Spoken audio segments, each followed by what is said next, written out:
Voilà. Alors, c'est génial parce qu'à propos de corruption, Ursula von der Leyen à Davos a aussi annoncé la création d'un 28e État européen, un État fictif, un État virtuel, un État qui sera l'équivalent du Delaware pour l'Europe, c'est-à-dire que les entreprises partout en Europe pourront enregistrer leur entreprise dans cet État fictif, virtuel, pour avoir des droits autres que leurs droits nationaux. C'est-à-dire c'est de l'évasion fiscale XXL organisée par la Commission européenne, avec en plus évidemment la capacité de s'attaquer aux droits du travail. Et en fait, c'est le cheval de Troie de cette Commission européenne pour foutre en l'air les économies nationales encore plus et faire que les champions, par exemple, du CAC 40 vont très vite se dire, mais il est pas mal cet État virtuel européen.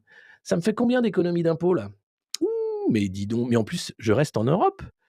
Donc là, c'est quand même impressionnant de voir que un des plans machiavéliques de l'Union européenne est de créer son propre petit paradis fiscal au sein de l'Union européenne, légal. Alors il y a déjà la Suisse, le Luxembourg, la Belgique, le Portugal, Malte, les îles anglo-normandes. Bon, il y a déjà beaucoup de petits paradis fiscaux, mais là, c'est vraiment officiel, hein, et en plus, c'est virtuel, donc c'est encore plus difficile de s'y attaquer.